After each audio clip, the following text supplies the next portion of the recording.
Check is a bill of exchange. Cheque भी bill of exchange की ही एक टाइप है। Drawn on a specified banker, यानी क्या है, स्पेसिफिक बैंक के ऊपर ही ड्रॉन ऑन होता है। आप ये नहीं कह सकते कि एक यूपीएल का चेक होगा और आप जाके हबीब बैंक के काउंटर से कैश ले ले, ऐसे नहीं होगा। Not expressed to be payable otherwise than demand. और ऐसे भी नहीं होगा कि आपके पास चेक आया ही नहीं है तो आप उसकी पेमेंट कर दें, यानी ऑन डिमांड हमने पेमेंट करनी है।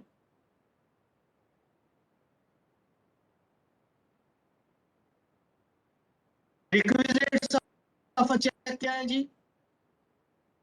रिक्विजिट लॉ ये कहता है कि cheque must have the following, it should be in writing, यानी वो जब भी आपके पास पेमेंट के लिए आए तो प्रॉपर फील्ड हो, अनकंडीशनल ऑर्डर हो, उसके ऊपर कोई कंडीशन ना लिखी हो कि ये काम होगा तो आपने पेमेंट करनी है, अनकंडीशनल होना चाहिए। Drawn on a specified banker, यानी अगर यूपीएल का तो यूपीएल में ही प्रेजेंट हो। पेमेंट ऑन डिमांड, जब भी आपके पास प्रेजेंट हो तब हमने पेमेंट करनी है। Sum certain in money, amount proper उसके पास ऊपर मेंशन हो कि इतनी अमाउंट पे करनी है।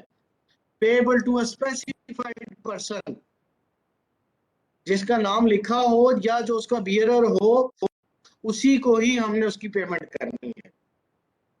साइंड बाय द ड्रॉर, जो उसका मेकर है, जो ड्रॉर है, जो अकाउंट होल्डर है, उसके सिग्नेचर होने चाहिए उसके ऊपर। सिग्नेचर कौन से होने चाहिए? जब अकाउंट ओपन करवाया जाता है तो उस वक्त जो स्पेसिफिक सिग्नेचर दिए जाते हैं बैंक को, वो वाले सिग्नेचर होने चाहिए। चेक के अंदर तीन पार्टीज होती हैं, जैसे हमने बिल ऑफ एक्सचेंज में भी पढ़ा। एक ड्रॉर होता है जो उस चेक को इशू करता है, जो या इसको हम मेकर भी कहते हैं। जो आप अकाउंट होल्डर होता है हमारा, वो उसको हम ड्रॉर कहते हैं। ड्राई कौन होता है? ड्राई जहां से पेमेंट की जा रही है, यानी यूपीएल, यानी हम लोग जो बैठे होंगे कैश काउंटर के ऊपर, हम ड्राई में आ जाएंगे। और पे ही कौन है? जो हमसे अमाउंट रिसीव कर रहा है बंदा, वो पे ही हो जाएगा।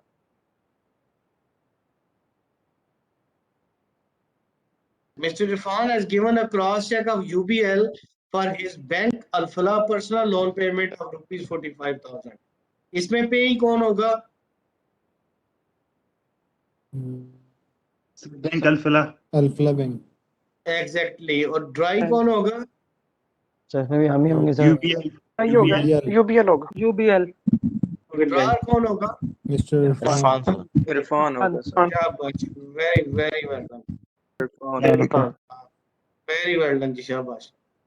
अच्छा जी, ड्रार के राइट्स, अभी हम थोड़े से ड्रार के, ड्राई के और पेई के राइट्स, ड्यूटीज, लाइबिलिटीज को थोड़ा सा डिस्कस करेंगे कि उनके राइट्स क्या है और उनकी जिम्मेदारियां क्या है।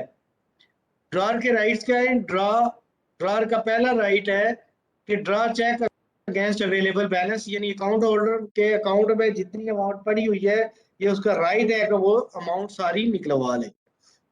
रिसीव पेमेंट एज पे ऑफ द इंस्ट्रूमेंट, यानी वो खुद से उसका पे भी हो सकता है, खुद से भी जाके, सेल्फ भी जाके चेक की कैश रिसीव कर सकता है।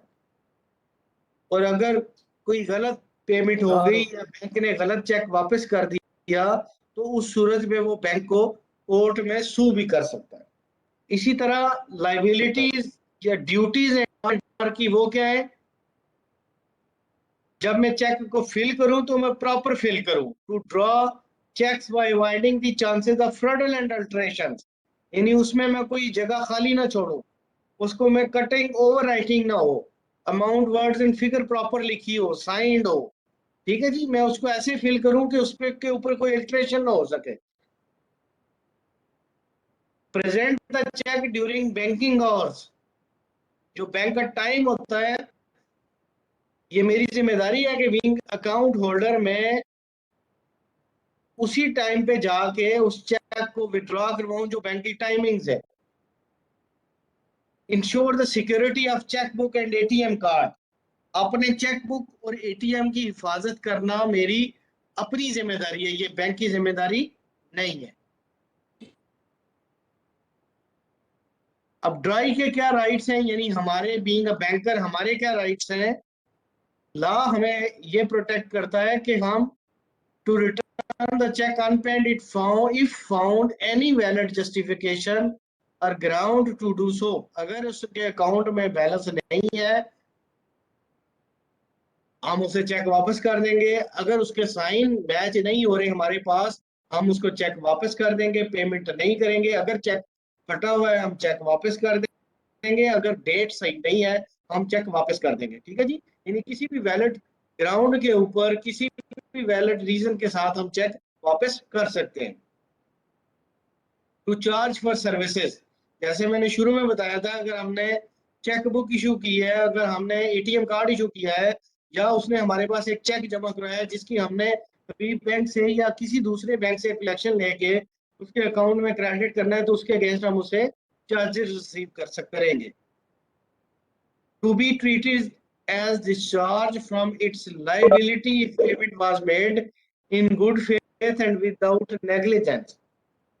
एक चेक हमारे पास कस्टमर का आया, सारी चीजें उसके ऊपर प्रॉपर थी, डेट प्रॉपर थी, कटिंग ओवर राइटिंग भी नहीं थी, अमाउंट सारी प्रॉपरली की हुई थी, कस्टमर के अकाउंट में पैसे भी थे, और कोई बंदा दूसरा हमारे पास लेके आ गया और उसने आके उसमें से अमाउंट हमने उसको पे कर दी। दूसरे दिन हमारे पास कस्टमर आ गया, उसने कहा जी ये मेरा चेक तो चोरी हो गया था, या ये मैं तो ये अमाउंट पे नहीं करना चाह रहा था। तो उस सिचुएशन में लॉ हमें प्रोटेक्ट कर लेता है कि हमने in good faith and without negligence, यानी हमने चेक प्रॉपर वेरीफाई करने के बाद, सारा कुछ देखने के बाद फिर हमने पेमेंट किया हुआ है, तो उस सिचुएशन में बंदा हमारे ऊपर केस नहीं कर सकता। ठीक है जी। लॉ हमें ऐसी कंडीशंस में प्रोटेक्ट करता है। इसी तरह हमारी कुछ जिम्मेदारियां भी हैं। बीइंग अ बैंकर, हम क्या करेंगे? To honour the cheque of the customer in case of sufficient balance और arrangements and there is no legal technical other issue, यानी हम किसी भी गलत रीजन की वजह से चेक वापस नहीं करेंगे। To act as the person securing the interest of the bank customer, no payment out of due course. ठीक है जी। कस्टमर के इंटरेस्ट को हम सिक्योर करेंगे। Bankers duty of secrecy. ठीक है जी। ये नीचे जो 3-4 चीजें लिखी गई हैं, इनके अलावा हम कस्टमर की इंफॉर्मेशन, फिडेलिटी और सिक्रेसी हम किसी भी कस्टमर दूसरे बंदे के साथ शेयर नहीं करेंगे। इसके ऊपर इसको देखें रेड में भी लिखा गया है, और इसको फिर आपने बड़ा इसके ऊपर प्रॉपर फोकस रहना है कि किसी का बैलेंस किसी के साथ शेयर नहीं करना, किसी के अकाउंट की इंफॉर्मेशन किसी दूसरे के साथ शेयर नहीं करनी, एक्सेप्ट फॉलोइंग। यानी क्या है? कहीं पे हमें अंडर कंपल्शन ऑफ लॉ, यानी कहीं पे हमें अदालत की तरफ से, नैब की तरफ से, एफआईए की तरफ से, स्टेट बैंक की तरफ से कोई नोटिस रिसीव होता है कि इस अकाउंट का बैलेंस हमें या इसकी इंफॉर्मेशन हमें दी जाए, तो वहां पे फिर हम बाउंड है कि हम इंफॉर्मेशन वहां पे शेयर करेंगे। Duty to the public to disclose, यानी ये जैसे ऐसे पॉलिटिशियंस का या ऐसी कोई चीजें होती है वहां पे हम पब्लिक को डिस्क्लोज कर सकते हैं। बैंक इंटरेस्ट, जहां पे बैंक का अपना इंटरेस्ट है, कहीं पे हम कस्टमर में हमने केस करना है या कोई ऐसी चीज है, तो वहां पर भी हम बैंक के इंटरेस्ट को सामने रखते हुए कस्टमर की इंफॉर्मेशन को डिस्क्लोज करेंगे। या कस्टमर अथॉरिटी, अगर कहीं पे कस्टमर ने किसी को अथॉरिटी लेटर दिया हुआ है तो उसको भी हम इंफॉर्मेशन दे सकते हैं। अब हम पढ़ेंगे पेई के क्या राइट्स हैं और पेई की क्या लाइबिलिटीज हैं। पहला राइट उसका ये है कि उस इंस्ट्रूमेंट यानी चेक के ऊपर लिखी गई अमाउंट को वो रिसीव कर सकता है। दूसरा उसका राइट ये है to further endorse the instrument in another person favour if he is not restricted to so, यानी अगर मैंने एक चेक इशू किया हुआ है मोहम्मद असलम को और मैंने उसके ऊपर ये रिस्ट्रिक्शन नहीं लगाई हुई कि अमाउंट सिर्फ और सिर्फ मोहम्मद असलम को ही दी जाए, तो फिर क्या है? मोहम्मद असलम उसको आगे भी दे सकता है। फर्ज करें मोहम्मद असलम ने आगे किसी बंदे से कोई चीज परचेज की है, तो वो उसको आगे वही चेक आगे दे देगा कि जाके आप इस चेक की पेमेंट ले लें।